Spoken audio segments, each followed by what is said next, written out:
नमस्कार, तुम्ही पाहताय मराठी मंडळी। तिकडे अजित पवार आणि फडणवीस भाजपा अधिवेशनात व्यस्त असताना शिंदेंनी दोन डाव टाकलेत। शिंदेंना कोंडीत पकडण्याचा जो प्लॅन भाजपा आखत होतं असं बोललं जातंय, त्यावर पलटवार म्हणजे शिंदेंचे हे दोन डाव मानले जात आहेत। कोणते?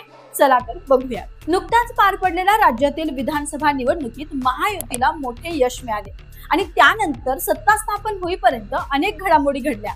गेल्या 3 महिन्यात महायुतीमधील छोटे मोठे रुसवे सोडता राज्य सरकारचा कारभार सुरळीत सुरू आहे। मात्र मुख्यमंत्री देवेंद्र फडणवीस व उपमुख्यमंत्री एकनाथ शिंदे यांच्यातील नाराजी नाट्य पाहता महायुतीमध्ये सर्व काही आलबेल नसल्याचं दिसत आहे। सरकार स्थापन होऊन स्थिर स्थावर झाले असले तरी एकनाथ शिंदे यांची नाराजी काही लपून राहिलेली नाही। उपमुख्यमंत्री असलेले एकनाथ शिंदे हे मुख्यमंत्री असताना घेतलेल्या काही निर्णयावर चौकशी सुरू झाली आहे, तर काही निर्णयांना स्थगिती देखील देण्यात आली आहे। आणि आता या सगळ्यावरून एकनाथ शिंदे हे नाराज असल्याचं म्हटलं जात होतं। आता त्यातच अधिवेशन काळात धनंजय मुंडेंच्या राजीनाम्याने अडचणीत सापडलेल्या महायुती सरकारसाठी आणखी एक धक्का देत उपमुख्यमंत्री शिंदे यांनी एक महत्त्वाचा निर्णय घेतलाय। एकीकडे विधानसभा निवडणुकीत महायुतीला मोठे बहुमत मिळाले, त्यानंतर महायुतीमधील 3 पक्षात सत्ता वाटपाच्या मुद्द्यावरून त्यावेळेसपासून या ना त्या कारणामुळे घुसपुस सुरू असल्याची चर्चा आहे। महायुतीच्या सरकारमध्ये खाते वाटपानंतर एकनाथ शिंदे यांच्या नेतृत्वाखालील शिवसेनेमध्ये नाराजी असल्याची चर्चा राजकीय वर्तुळात रंगली आहे। आता अशातच या विधिमंडळ अधिवेशनात उपमुख्यमंत्री एकनाथ शिंदे यांनी महत्त्वाचा निर्णय घेतलाय।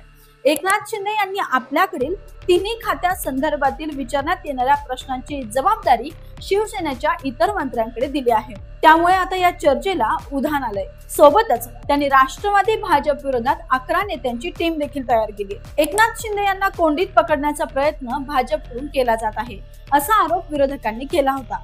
महायुतीमधील अंतर्गत राजकारणाचा पुढचा अंक आता पाहायला मिळत आहे, कारण उपमुख्यमंत्री एकनाथ शिंदे यांनी आपल्या मंत्र्यांना एक नवीन जबाबदारी दिली। भाजपा आणि राष्ट्रवादी काँग्रेस पक्षाचे अजित पवार ज्या जिल्ह्यात पालकमंत्री आहे त्या जिल्ह्यांसाठी शिवसेनेने संपर्क मंत्री नेमले आहेत।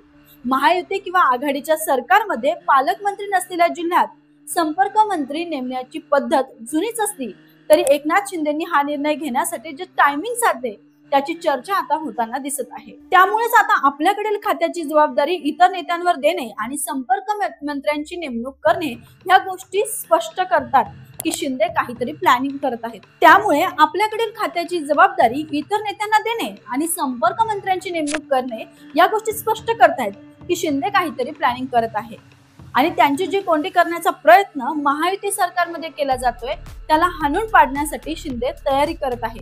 या बाबतीत तुम्हाला काय वाटतं? तुमचं मत कमेंट नक्की करा आणि मराठी मंडळीवर नवीन असाल तर चॅनलला सबस्क्राइब करायला मुळीच विसरू नका। धन्यवाद।